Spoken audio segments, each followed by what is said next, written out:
Alright guys, welcome back to Formula 1 news. A major change confirmed for 2026 and beyond. The FIA officially raised the Formula 1 budget cap from $135 million a year to well over 200. Which teams might this benefit? Which teams might this hurt? Or is it really going to make that much difference at all, given the caveats that the FIA here are putting into place? Lots to get into today. Very much enjoy your thoughts in the comments. Hit the like button if you enjoy. Subscribe if you're new as always. Race week again this week because Max is racing in the Nürburgring this weekend. Now, speaking of some drama and also the Singapore Grand Prix, which is the next one, we've got to talk about this whole Felipe Massa thing because it is back in the news again because the court date where Massa will effectively appeal the 2008 World Drivers' Championship is coming up shortly. Now, Bernie Ecclestone isn't convinced by this. If you guys aren't aware of the story, Massa thinks that he's the rightful 2008 world champion because Crashgate happened at the Singapore Grand Prix. We know that that race was manipulated. It was confirmed afterwards by subsequent investigations.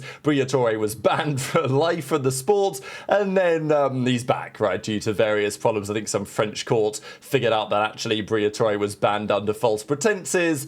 Yeah, everyone knows what he did, but it is what it is, right? So there was a manipulation at Singapore, Crashgate famously 2008, and then Massa came into the pits, as did many others, but then Ferrari messed up the pit stop. The fuel filler pipe or whatever was still attached. He drove off. It caused a nightmare, and Massa lost a load of points that weekend to eventual championship winner Lewis Hamilton. Now, had Hamilton not scored the results that he did at Singapore, and had those results not counted at all, then Massa would have been the world champion based on the numbers. But of course, that Grand Prix was still counted for the points for Lewis, for Felipe, even though the race was known to be manipulated. Now, the question therefore for Massa was, well, if that race was manipulated, then those points shouldn't count, and therefore I'm the rightful champion. And, you know, there's been all sorts of debate on it. Bernie Ecclestone says there's no way that anyone is going to change or cancel the result of that race. It's also not like it's Hamilton's fault by any means. At the end of the day, it was, well, Alpine, as it is now, at Renault's fault for causing the drama.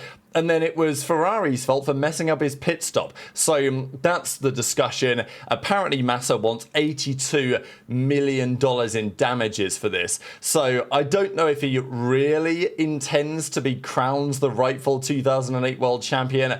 I don't imagine he really expects that to be the case. Hamilton's certainly not just going to give up the title, but he wants a bit of money for it. So we'll see if that goes anywhere, but that's just the latest update that we have on that. Now, Romain Grosjean is going to be back in a Formula 1 car. We know that it was meant to happen with Mercedes for quite some time. They were going to give him a kind of farewell send-off test. That never happened though, so he will be back in F1 machinery for the first time since his crash in Bahrain, which of course has become very famous even beyond just Formula 1.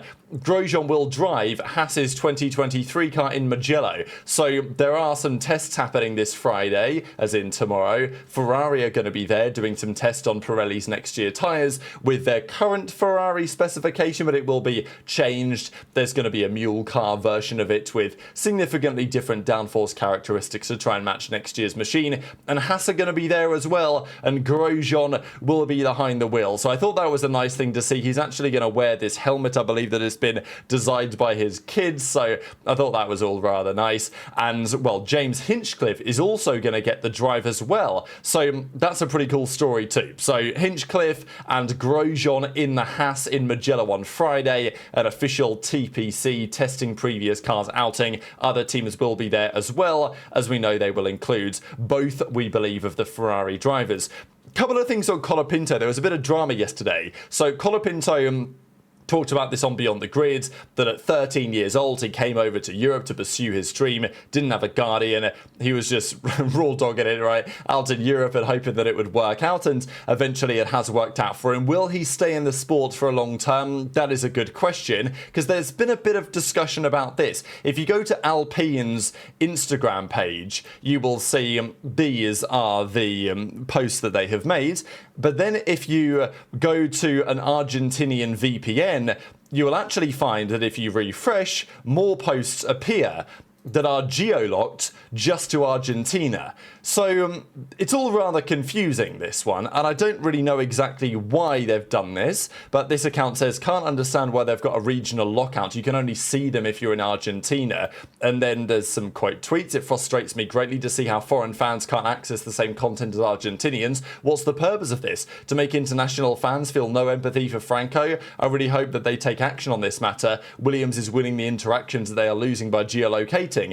And then we actually get a response from Alpine, who basically say nothing, but they did an actual response to this. They could have just left it out there, but they decided to tweet something. We love all of our fans equally. We're really proud of Franco, who he is and what he stands for. Everyone in the team loves working with him. Franco has a fantastic following which you want to engage with on a deeper level, especially in Argentina, with fans being so passionate and supportive of the team. So that is their kind of, I'd call it a non-explanation. I don't know what you guys think there's actually going on here, really, because, of course, there were loads of replies saying, well, hang on a second, if you love all the fans equally, then why are you blocking out most of the world for seeing these posts? Is there something in that? We know that, some of the Colapinto fans have been, let's say, well, the comments might get kind of spicy. Maybe that's what it's about. I don't know. Like the Colapinto posts, if they're around the world, people are going to comment on them. Maybe some of the Argentinian fans in the replies aren't going to take too kindly to that. I don't know. That's my primary theory, I suppose, as to why they're doing this. But it does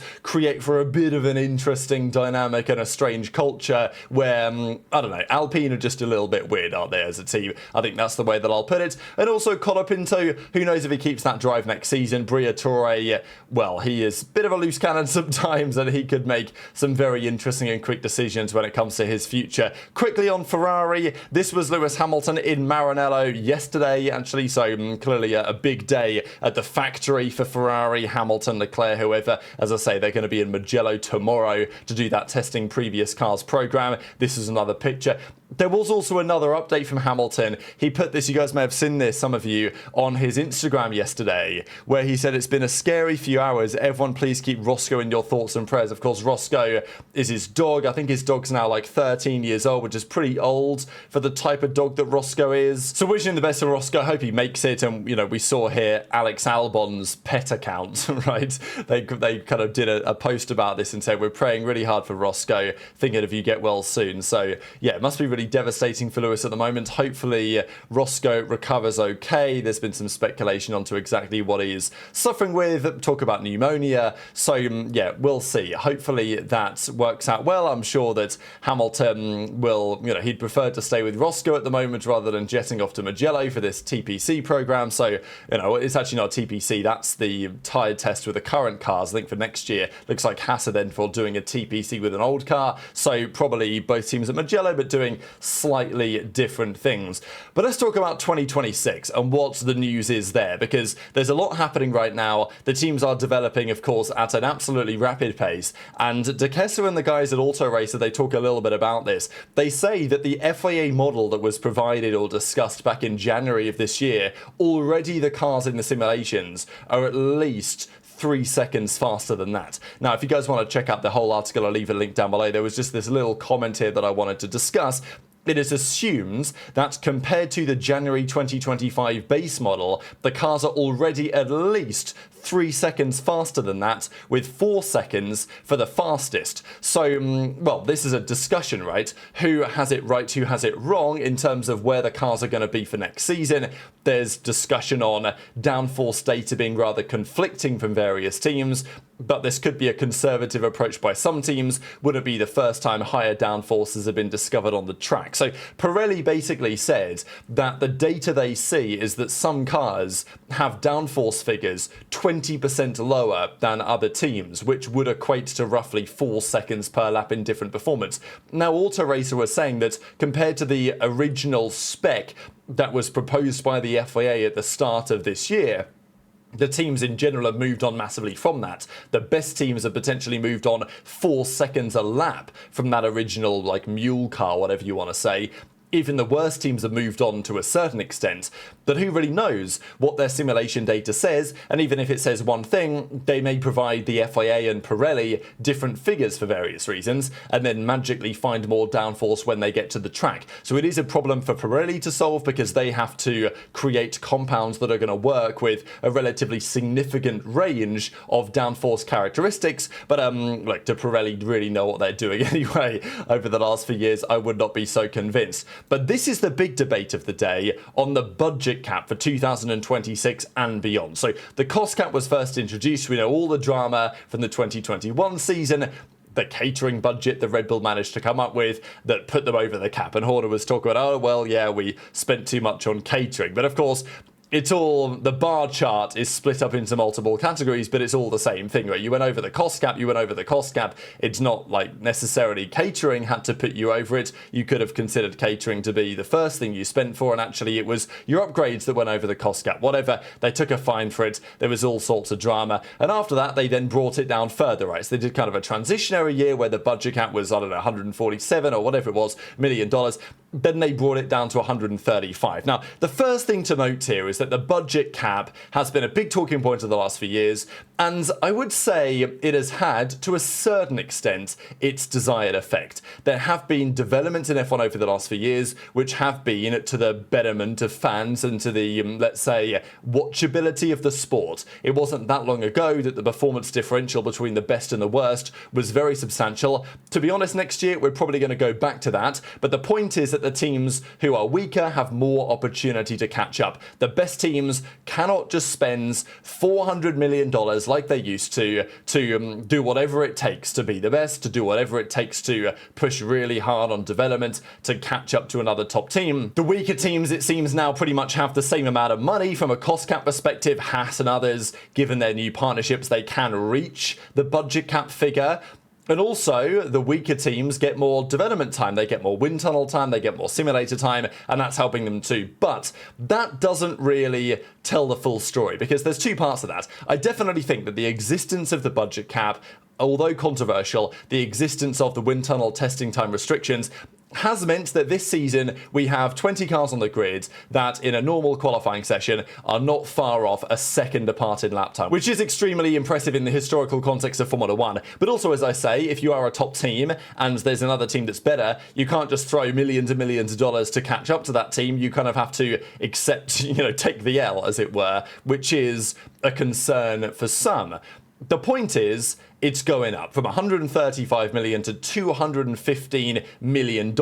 Now, that on paper sounds like a very substantial increase. Partly that's inflation, but a large part of that, the FIA actually say pretty much entirely what this budget increase is taking into account costs that already happen but are currently excluded. So this is the major discussion around the budget cap as far as I'm concerned, is that, okay, can the FIA actually police it properly? That's number one, because the teams can spend money and then they have to report it, right? So someone's got to do the digging and the auditing of those numbers.